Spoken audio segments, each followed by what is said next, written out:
Hello,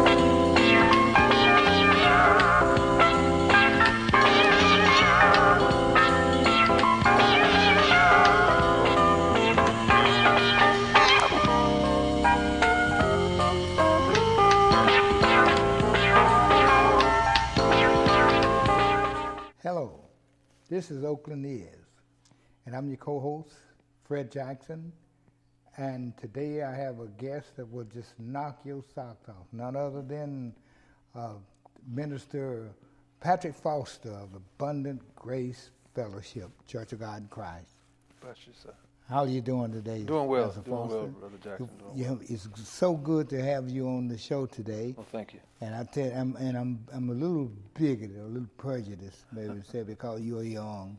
I love to talk to the young. Awesome. You know, and the reason why is because you're the seeds of tomorrow's promise, and you carry me in tomorrow. Amen. You know, because we must talk, even though no one wants to die. I don't, but still I know I'm in the sundown. It's done got not maybe late in the evening, as Archie Brown used to say from the Blind Band Boy, but it's done got in the evening. I can tell you that. So having said that, it's good to have you. Well, thank you. On this show and doing your great work, and I really appreciate you. Just the other day at the neighborhood house in North Richmond, we had a meeting.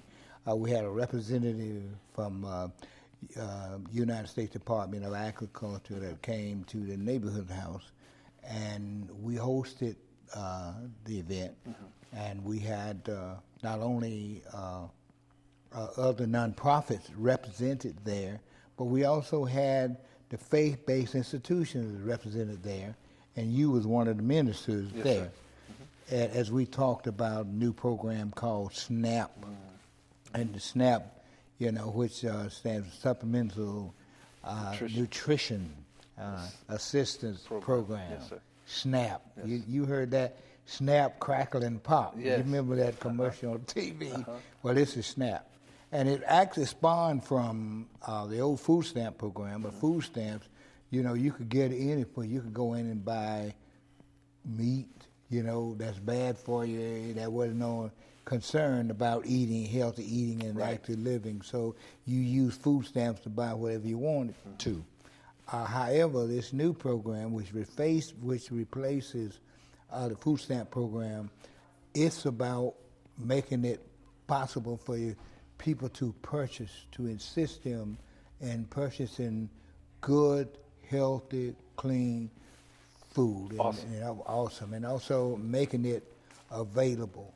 Now, as a minister and a young minister, and you was in that meeting, how did you feel, about the discussion that we had concerning healthy eating, represented by the Department of Agriculture? Well, I thought it was a very interesting meeting. It was some informal information that was shared, just basically dealing with lifestyle and eating. And as we know that health is a top priority in this world today, with people eating healthy and living long and exciting lives.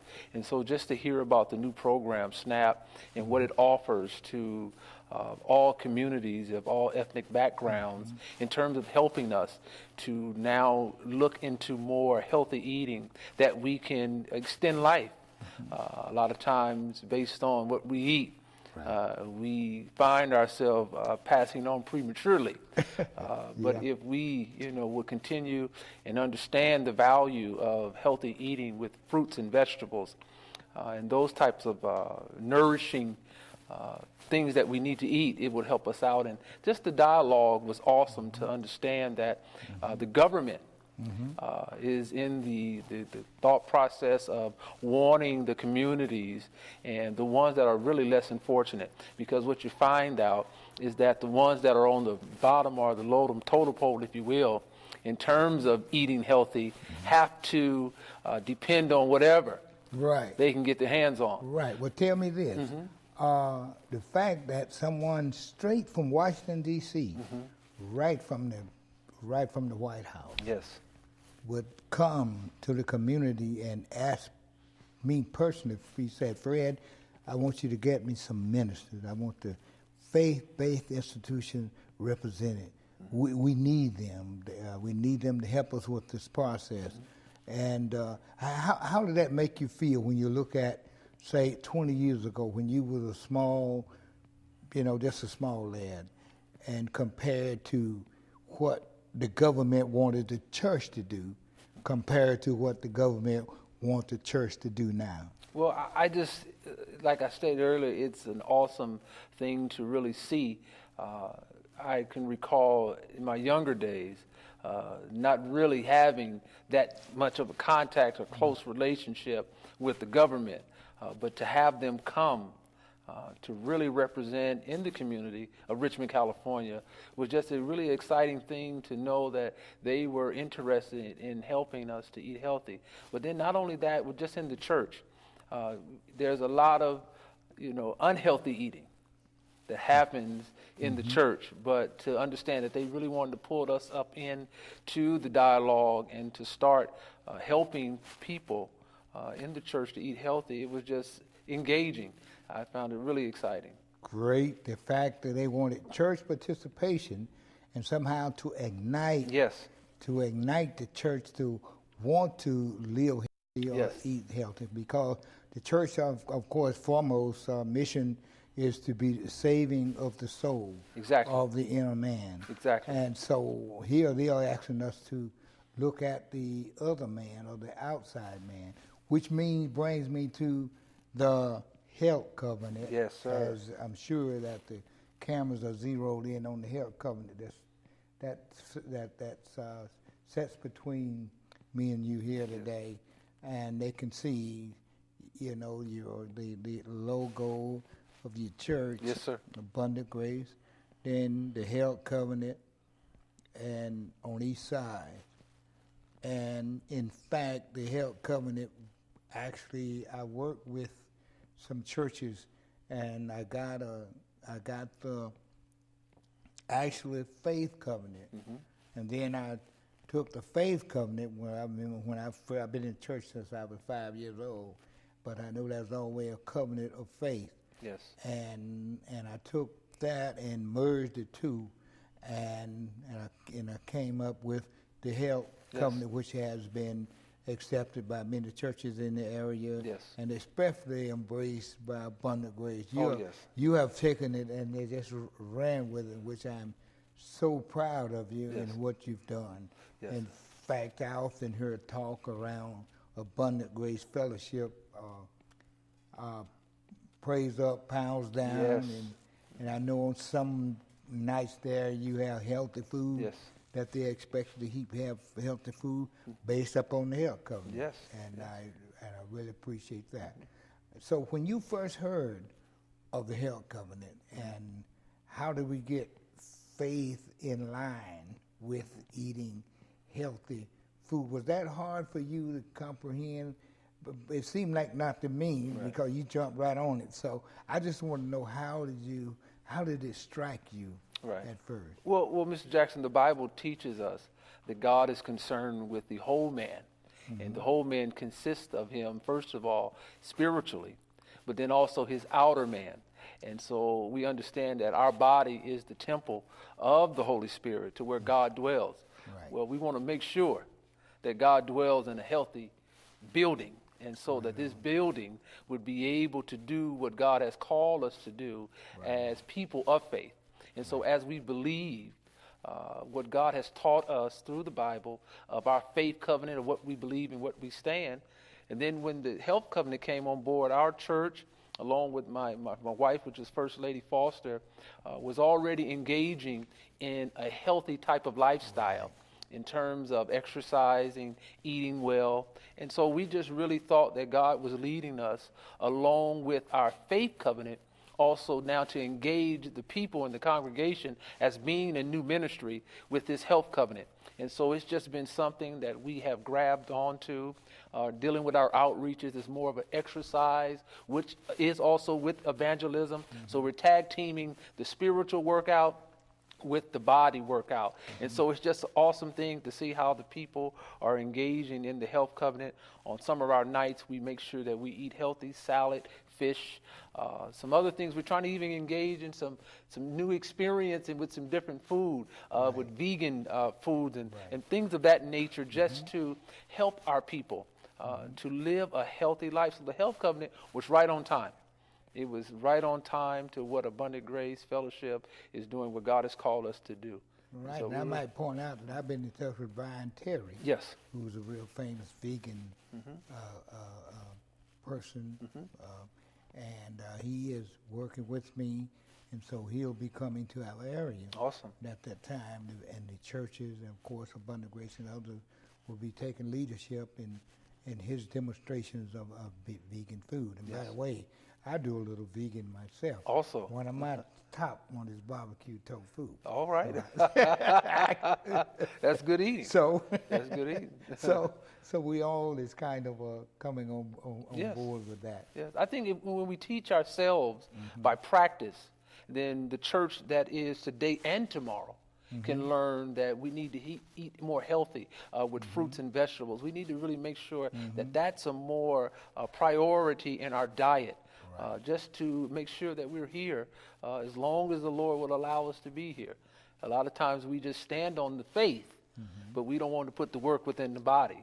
And so we always should encourage the people to spend 5 to 10 minutes of exercise. Do something to keep the body active, to keep the blood pumping, and then supply the living organism with some living food that helps you engage and to live long life. Right. It was one minister, by the way, Dr. Foster, he asked me, he said, well, can the church get out of this longevity that you're talking about? He said, I'm just asking a practical question. He wasn't trying to be funny or anything like that. He said, well, what is the advantage to me as a pastor of a church to have my congregation eat healthy? And I frankly said that when it comes to church, runs off of tithes, offering, and so the longer you have people paying tithes, and it sounds a little like a crude example, you know, the longer you have people paying tithes and people giving, that longevity means that you have revenues coming in to operate. I mean, in your foreign mission, home mission, and you feed a lot of people, and you know that. So you need money to provide those kind of services. That's right. And so, of course, if you have someone who is a banker or who has a nice job, nice income, and they constantly giving to the church, long as they is in the land on this side, then they are helping. You know, they're helping the church. That's right. And so I pointed out to him. He said, I never thought of it that way. Right, because he frankly he thought for a minute. Then he said, he says, if a person lived to be 100 years old and they paid, you know, tithes up to 100 years old, he said, then that would be more advantageous to the church as far as revenues needed, whether he had paid it up to 70 years old. That's true. You know, so like I said, when he thought about it, he said, you know, Brother Jackson, you were right. He had to tell me I was right, man. I wasn't trying to be funny.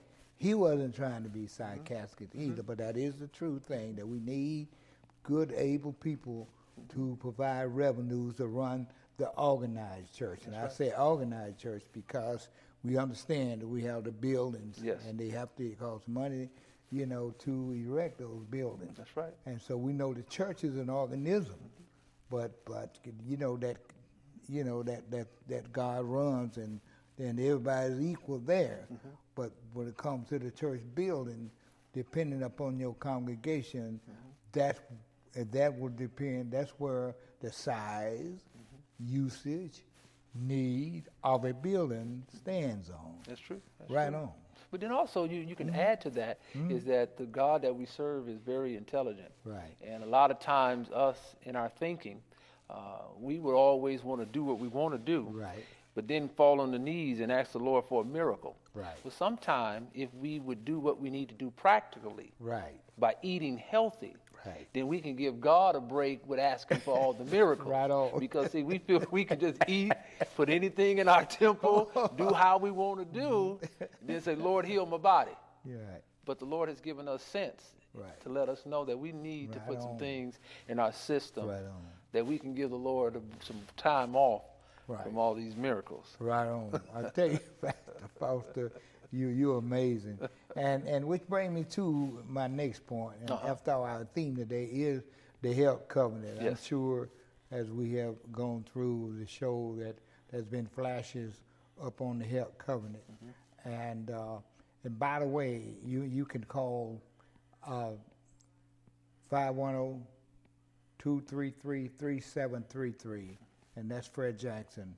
If you're interested in the health covenant, in the ministry out there interested in the health covenant, you call me and I will provide you the phone number of Abundant Grace and other churches, and then you can take counsel with Dr. Foster. He can tell you, put it right on. Amen. Right on.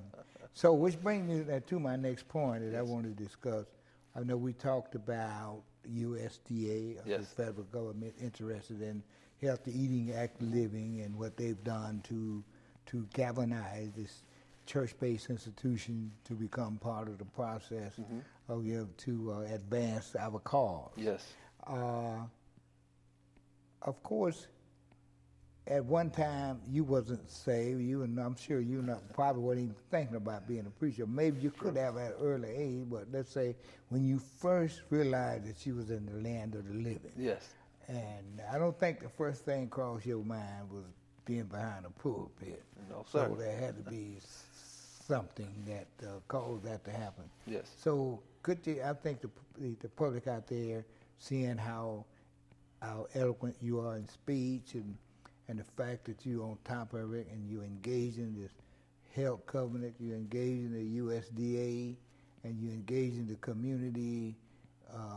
Just give us a little background on how you ended up a minister. Well, I always have been brought up in the church as a young lad. Mother and father, grandmother and grandfather. But as life goes on, you begin to go your own way. And so I began to desire some things that were in the world. I kind of dibbled and dabbed into music, producing, but I had a love for acting that I really enjoyed doing. And so I stepped into the theater and did a lot of things in the theater, but there was one play that I had opportunity to be a part of, that it was a Black history play. And when I did this particular performance, I was so lucky and fortunate to gain the lead in this production, which was just briefly a young man that kind of characterized myself in so much of a sense. Really hip type of lad, young cat, just into himself with the women. And through a wonderful journey, an escort came and took him, and he met so many different Black history characters and people that are from, my background, my forefathers, that have done so much with contributions to this world. And by me learning about them, it began to change my life.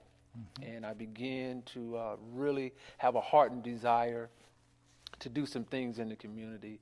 I remember one time I met Frederick Douglass in this play, and the way that he engaged me to really cause me, and it was Patrick, but it was Brother Dap. But Patrick was really influenced by these great men that it began to really cause me to hear God's voice more clearer. And God began to call me to a level of serving. Not so much as just having a title, but to serving his people. Right. And so that's what I do now. And just through that play, just understanding where our people are at and where people are at in their lives, I just want to help. And so I go into the prisons.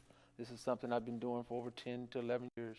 And I speak to the brothers that are behind the walls and encourage them to, hey, there's a hope on the other side. And so, just that background and just life, being a product of Richmond, California, just wanting to now help all the people that I can to find what I found in God. Right on. And and I must say in your message that you bring on Sunday morning, you often talk about outside the wall. Yes. And if anybody visit Abundant Grace Church, Yes. you'll hear him talk about the work is outside the wall. That's right.